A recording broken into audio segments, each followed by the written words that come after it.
جلتا ہے جن کا خون چراغوں میں رات بھر، جلتا ہے جن کا خون چراغوں میں رات بھر،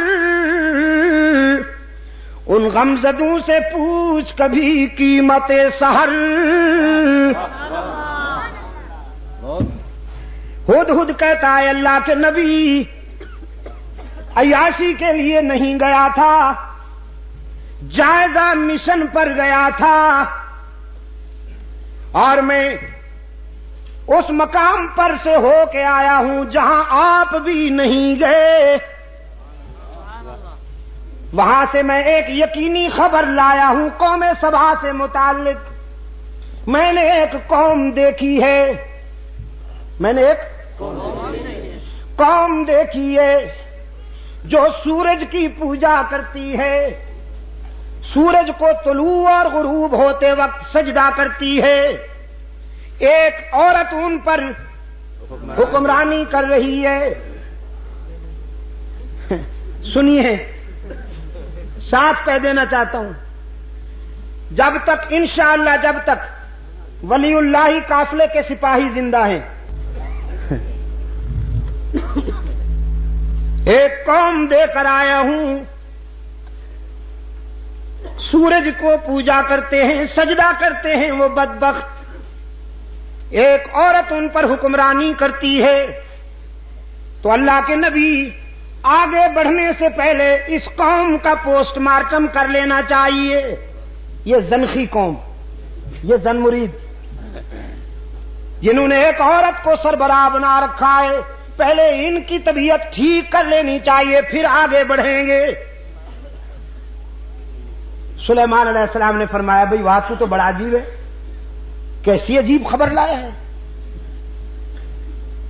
فرمایا ایسے یلغار نہیں کرتے، دیکھو پیغمبر کا انداز دیکھو، پیغمبر کی عسکری مہم میں بھی رحمت کار فرما ہوتی ہے۔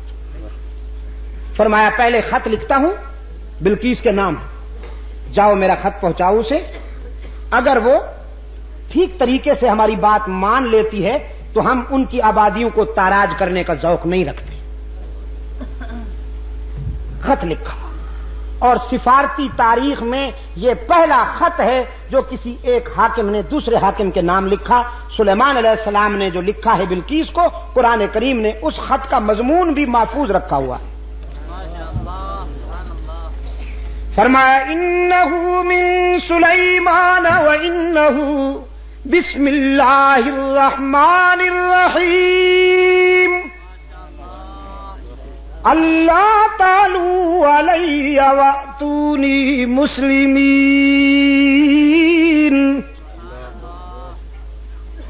یہ خط اللہ کے نبی حضرت سلیمان علیہ السلام کی طرف سے لکھا جا رہا ہے، اور اس کے نام سے جس سے بڑا رحم کرنے والا، مہربانی کرنے والا کوئی نہیں۔ ہمارا خط پڑھتے ہی کسی خوش فہمی میں مبتلا مت ہو جانا۔ اللہ تعالی علیہ، خوش فہمی میں مبتلا ہو کر، احساس برتری میں مبتلا ہو کر کہیں ہم سے ٹکرانے کی غلطی نہ کرنا۔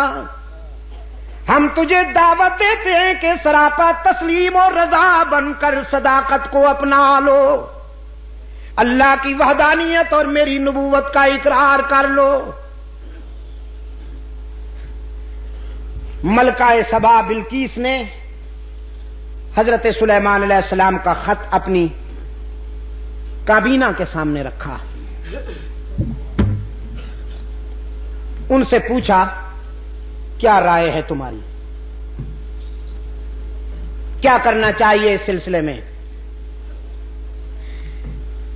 ایسے موقع پر نمبر بنانے والے لوگ بڑے پرجوش ہوا کرتے ہیں۔ نمبر بنانے کے لیے بعض حضرات نے رائے دی ہم خون کی ندیاں بہا دیں گے، جہاں آپ کا پسینہ گرے گا وہاں ہمارا خون۔ یہ بڑے رٹے رٹائے جملے ہیں جو لوگوں کو بیوقوف بنانے کے لیے استعمال کیے جاتے ہیں۔ ہم تیار ہیں، ہر قسم کی قربانی دیں گے. اور آپ تو اسٹیل مین ہیں. وہ مین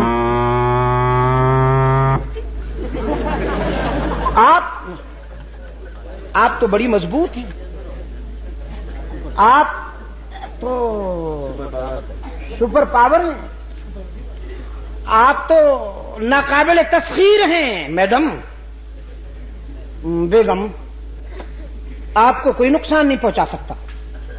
اور آپ کے یہ رضاکار، آپ کے یہ فداکار آپ کے اشارے پر جانے دیں گے. ہم خون کی ندیاں بہا دیں گے. ہم اڑا کے رکھ دیں گے تیرے دشمنوں کو.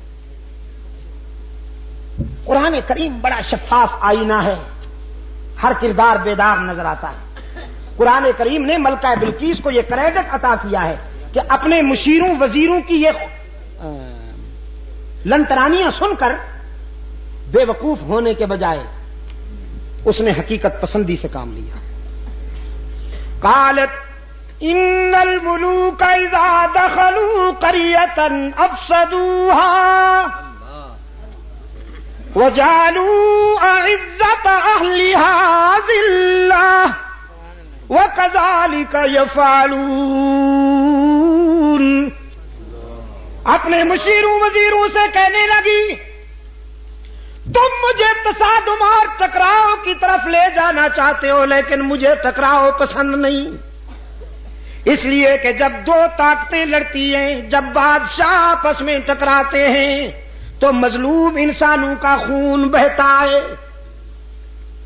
دو اونٹ جب لڑتے ہیں تو چیونٹیاں پس جاتی ہیں بیچاری. فرمایا آبادیاں ویرانے بن جاتی ہیں، انسانی خون کی ندیاں بہتی ہیں، ماؤں کی مامتا لٹتی ہے، بہنوں کی چادریں اڑتی ہیں، بیٹیوں کے دوپٹے تار تار ہوتے ہیں، بچے یتیم بنتے ہیں، ضعیفوں کی کمر ٹوٹتی ہے، جوانوں کے بازو ٹوٹتے ہیں، لاشوں کے ڈھیر لگتے ہیں. اور مجھے یہ منظر پسند نہیں، میں ٹکراؤ کو پسند نہیں کرتی. میری پرپوزل یہ ہے انی مرسلۃ الیہم بہدیہ، میں ایک ہدیہ بھیجتی ہوں. کیا؟ تحفہ، پریزنٹ، نذرانہ. جزاک اللہ. کیا؟ نذرانہ بھیجتی اور دیکھتی ہوں کہ ہمارا بھیجا ہوا عطیہ، ہمارا بھیجا ہوا نذرانہ کیا رنگ دکھاتا ہے. بڑے قیمتی ہیرے، بڑے قیمتی جواہرات حضرت سلیمان علیہ السلام کی خدمت میں روانہ کیے کہ یہ لیجئے اور ہمارا پیچھا چھوڑ دیجیے. جیسے آج کل حضرت صاحب یہ جوڑا آپ کے لیے ہے، قبول فرمائیے. حضرت صاحب یہ ڈرافٹ رکھ لیجئے، جہاں آپ کی مرضی ہو وہیں خرچ کر دیجئے. اور اگر حضرت صاحب بہت سخت ہیں نہیں لیتے تو پھر حضرت صاحب کے صاحبزادے جو ہیں، جزاک اللہ، تو بھی پہنچا ہوا معلوم ہوتا ہے مجھے. اور واقف راز درود میں کھانا لگتا ہے. صاحبزادے کے ذریعے نئی کرونا کی چابی حضرت صاحبزادے صاحب کو دے دی. اور صاحبزادہ صاحب سے جب حضرت صاحب نے پوچھا یہ گاڑی کہاں سے آئی، بس ابا جی وہ کسی نے پریزنٹ کی، ہماری اجازت کے بغیر تم نے کیوں لی؟ جی ہم گاڑی پہ بیٹھے آپ کو اچھا نہیں لگتا؟ روزانہ سائیکل پہ بیٹھتا ہوں پنچر ہو جاتا ہے، آپ کو اچھا نہیں لگتا ہم گاڑی پہ بیٹھے؟ اور حضرت صاحب پدری محبت میں آ کر ٹائیں ٹائیں فش. ہوس چھپ چھپ کے پہلو میں بنا لیتی ہے تصویریں. اقبال نے کہا نا، براہیمی نظر پیدا بڑی مشکل سے ہوتی ہے، ہوس چھپ چھپ کے پہلو میں بنا لیتی ہے تصویریں. یہ ہوس. نذرانہ آیا حضرت سلیمان علیہ السلام کی خدمت میں، اور جناب سلیمان علیہ السلام اللہ کا نبی ہے، نذرانہ دے کر فرمایا اتمدوننی بمال، کیا تم مجھے مال و دولت کا لالچ دے کر راہ حق سے ہٹانا چاہتے ہو؟ میں تمہارے نذرانے کیسے قبول کر سکتا ہوں؟ مجھے تو وہ دینے والا ہے جس سے بہتر دنیا میں کوئی دینے والا ہی نہیں ہو سکتا۔ میں تو رب سے لینے والا ہوں، اور تم نے یہ نذرانہ بھیج کر ہمیں چیلنج کیا ہے۔ تم نے سمجھا ہے کہ ہم تمہارا نذرانہ اور تحفہ دیکھ کر راستے سے ہٹ جائیں گے، تو یوں دیکھ کے فرمایا ہے بھائی کوئی؟ اٹھا کے لائے اسے ابھی۔ ایک جن کھڑا ہوا کہنے لگا جی مجھے اجازت دیجئے، آپ یہاں سے کوچ کرنے نہیں پائیں گے، آپ یہاں سے اٹھ کر آگے نہیں چلیں گے کہ میں اسے لا کے پیش کرتا ہوں۔ ایک اور بولا، قرآن کہتا ہے قال عفریت من الجن انا اتیک بہ قبل ان یرتد الیک طرفک، اس نے کہا میں پلک جھپکنے سے بھی پہلے لاتا ہوں۔ چنانچہ جناب ملکہ بلقیس تخت سمیت حضرت سلیمان علیہ السلام کے قدموں میں، جناب سلیمان علیہ السلام کے پاس ملکہ سبا بلقیس آئی، لوگوں کی آنکھیں کھلی رہ گئیں، ایک دوسرے کی طرف سوالیہ نظروں سے لوگ دیکھتے ہیں اور نگاہوں نگاہوں میں کہتے ہیں دیکھو تو صحیح پیغمبر کا اختیار کتنا ہے، بلقیس کو پلک جھپکنے سے بھی پہلے منگوا لیا۔ حضرت سلیمان علیہ السلام نے یہ منظر دیکھا، قرآن کہتا ہے سلیمان علیہ السلام نے فوراً وضاحت کی، قال ھذا من فضل ربی لیبلونی ااشکر ام اکفر، یہ میرا ذاتی اختیار نہیں ہے، یہ تو میرے رب کا فضل و کرم ہے، اس نے یہ مہربانیاں کی ہیں، لیکن اس میں بھی بڑی آزمائش کار فرمائے، وہ اتنی مہربانیاں کر کے مجھے دیکھنا چاہتا ہے کہ میں اس کی نعمتوں کا شکر گزار بندہ بنتا ہوں یا تکبر کرتا ہوں۔ لیکن الہ العالمین میں تکبر سے پناہ مانگتا ہوں، تیری ناراضگی سے پناہ مانگتا ہوں، میں تو تیرے در پر عاجزی کرنے والا بندہ ہوں، مجھے توفیق شکر بھی تو عطا کر تاکہ میں شکر کرتا جاؤں، تیری نعمتوں میں اضافہ ہوتا جائے۔